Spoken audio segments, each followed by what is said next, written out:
Hi friends, and welcome back to my kitchen. Well, it's a week before Easter and I was inspired to make some Easter cupcakes.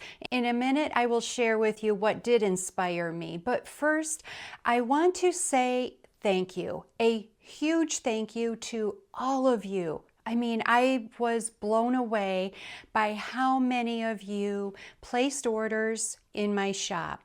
I was truly touched. I cannot thank you enough. It was so much fun for me because the program that I'm using, I could go on, once I went live on Sunday, I could go on and it has a map of the world and it shows me where people are from that are currently shopping in my store.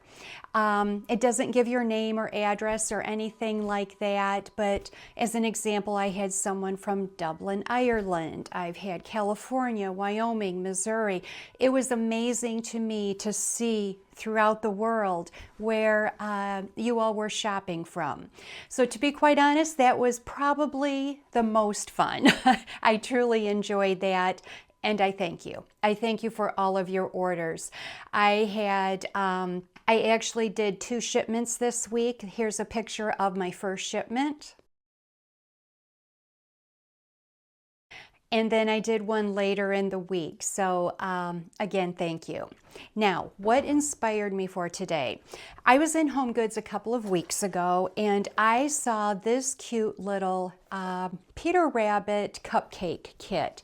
And it has the little toothpicks with, oh, it's Easter eggs and Peter Rabbit. And I think it's Miss Puddle Duck. Is that her name? I can't remember. And then the cupcake liners. I love Beatrix Potter. As you can see, I placed some of my books in front here. I'm sure most of you love Beatrix Potter also. She is quite the inspiration. Obviously, I love her children's stories, but even more so personally, I love her story. I'm sure you have seen Miss Potter. That is with, I believe, Renee Zellweger. It's a movie and it came out several years ago. I have watched it several times. It's one of my favorites. The cinematography is amazing. I just love looking around the Lake District and the countryside of England. And I do have a book also. It's called At Home with Beatrix Potter. And this is a fun book. I've had it several years. It shows her house and you know where she lived. Someday I would love to visit Hilltop. I'm going to put that on my list, but this is another fun book. But I've watched a few documentaries on her life, and my opinion, she was born before her time. She's quite inspiring. Now, the other thing that inspired me to do some baking today is this. I received this week. Some of you may know what it is, some may not. It is Sugarwood 1790 vanilla. I mean, look at this packaging. It's incredible. I have not opened it yet. I've waited to share that moment with you. For those of you that don't know, Sugarwood is the name of my friend Linda's home from New England Fine Living. And she collaborated with a company in Kentucky to make a vanilla. Now, before I open it, I want to read about the vanilla so I make sure I get this straight. Let's see here. So Sugarwood 1790 vanilla is made from hand-selected pure Madagascar bourbon vanilla beans. I will say I have made my own vanilla before, and Madagascar is my favorite. They are a grade A vanilla bean. So using a small batch aging process, 6 to 18 months. Oh my goodness. Maybe that's why mine doesn't turn out all the time, because I typically ferment mine for 6 weeks. And it's made from greater than industry standard for single fold vanilla. I love this. It's free of any artificial flavors, additives, or added sugars. The extract is 100% pure, made from distilled water. alcohol, of course. That's what vanilla is made out of. And Madagascar bourbon vanilla beans. We use only glass bottles, no plastic bottles. Most of our vanilla is around 12 months aged. Oh my goodness, I cannot wait to open this. So let's go ahead. We're going to do this together. Now, I have to say, I grew up, my stepmother always used the imitation vanilla. I didn't know any better. And after I got married, I discovered real vanilla. There is a difference. There's a definite difference in the taste, especially if you love the taste of vanilla. I also grew up with, do you remember Golden Griddle pancake syrup? It wasn't, again, until I was older that I had real maple syrup. And, once you've had the real thing, you cannot go back. Okay, so it's sealed with a cork, and let's see. Oh my gosh. Oh my goodness. I wish we had smell-o-vision. This is incredible. I would love to have this in a candle. Isn't that awful? Me and my vanilla candles. Oh my goodness. Okay, this is a winner. It's a winner for me. I'm not just saying that. The smell is incredible, which tells me that taste is going to come through in our cupcakes or whatever it is you're using. And in this recipe, by the way, we are making a carrot cupcakes today to go with the Peter Rabbit theme, of course, and carrot cake happens to be one of Mark's favorites also. So anyway, there's 2 teaspoons of vanilla used in this recipe, so I'm very excited to try it. I just wanted to share. If you want to order some of this, it does come out of Kentucky, and I'll link it below the video, but I would highly recommend. There is a lot here. This is going to last a long time, and I don't know. I have a feeling once my daughters smell this, they're going to want me to share. We'll see. Okay, let's get started on the cupcakes.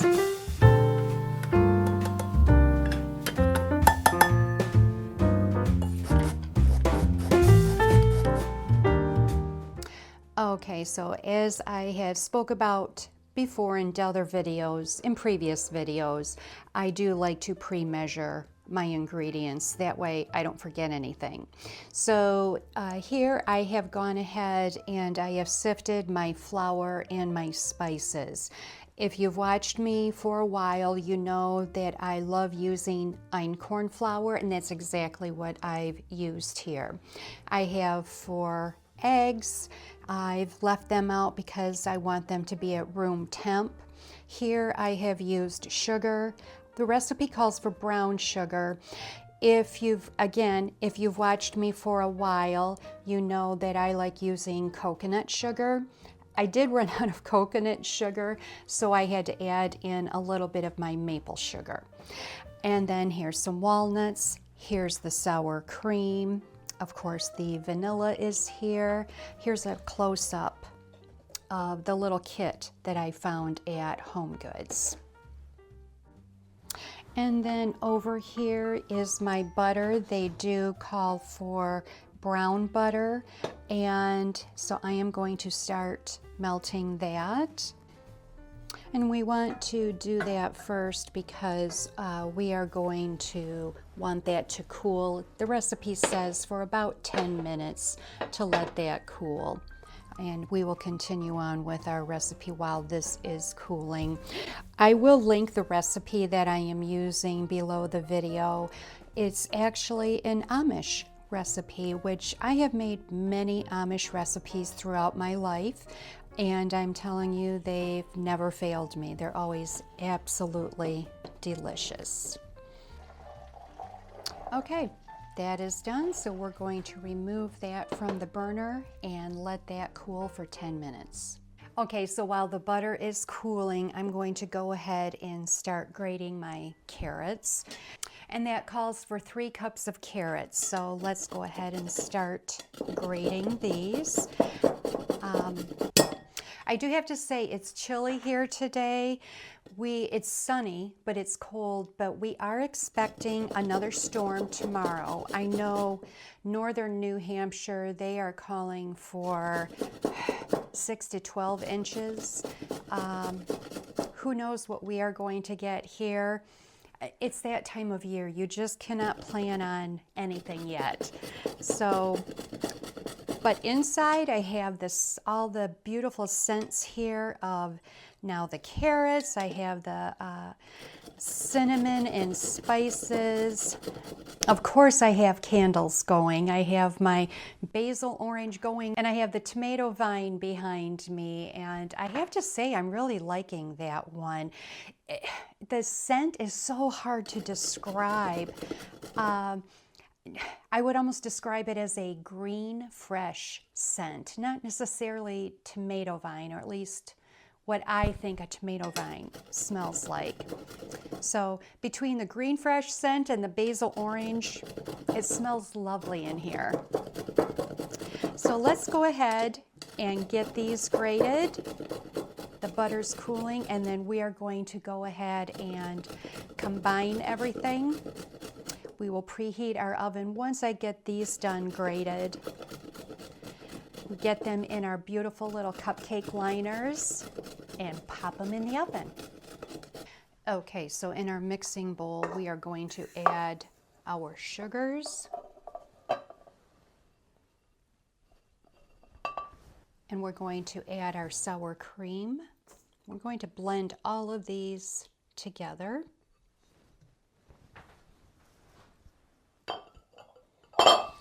Add the browned butter. Well, I say browned butter. No, melted butter. We're going to add the melted butter. Get every last drop. I swear, I mention browned butter because that's my newest thing. I love making my baked goods with browned butter. Certain things, of course, it adds a nice nutty flavor. We're going to, I think I'm going to blend these first before I add in the nuts. And of course we have our vanilla. So how much of the vanilla was it? I think it was 2 teaspoons. No, I misread. It's 1 teaspoon of vanilla. To be quite honest, I don't always measure. I love vanilla, so I just kind of eyeball it. And I may add just a little extra. Oh, I don't want to get this bottle dirty. Hold on, let's wipe this up. I think I'm going to keep this one out on my counter. Look how beautiful that label is. It's so pretty. Okay, so let's go ahead and mix this together, and then I will add in the nuts.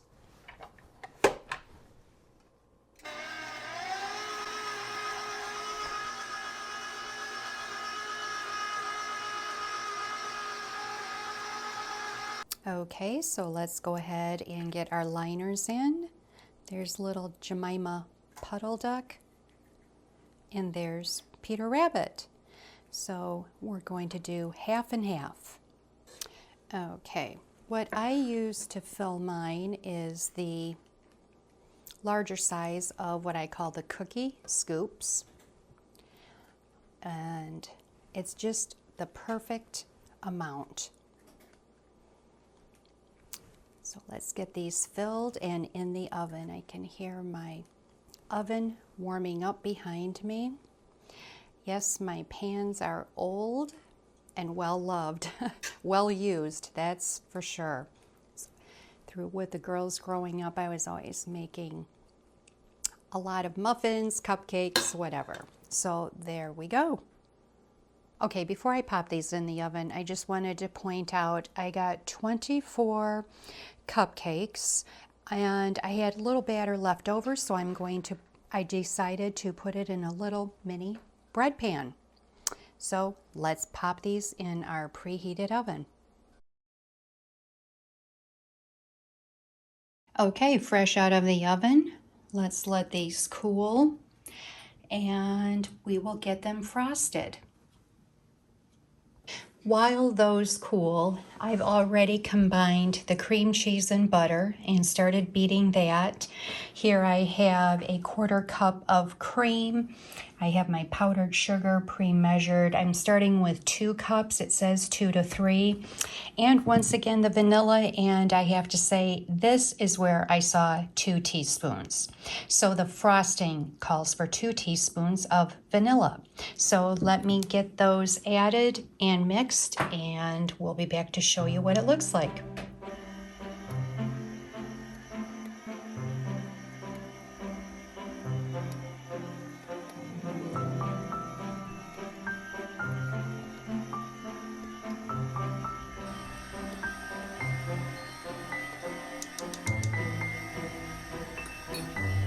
Before I start to decorate the cupcakes, I just had to share this with you. This cake decorating kit I have had for so many years.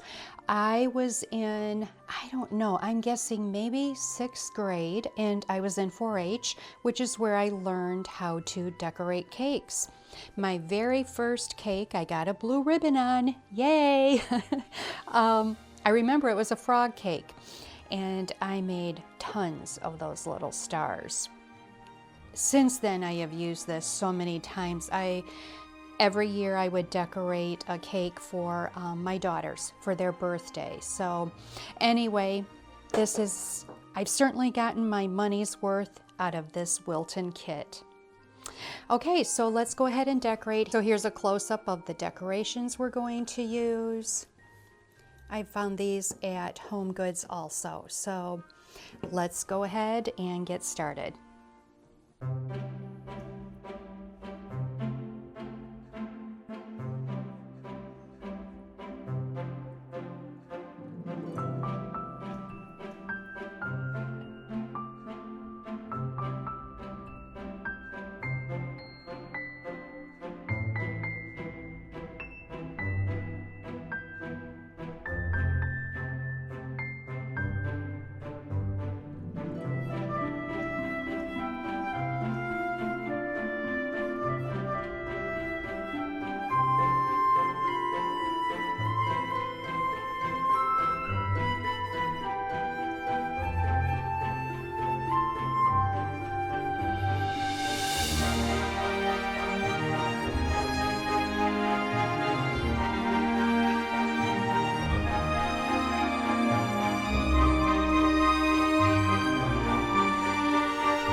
My friends, that is our little mini loaf that is completed. And here are the cupcakes, at least the ones that I have displayed on here. The rest are just frosted, and not sure I will get a blue ribbon on these, but they're fun, they're cute. I will say I did taste one and they are delicious. The frosting is definitely very yummy. So I hope you enjoyed these carrot cake Easter cupcakes.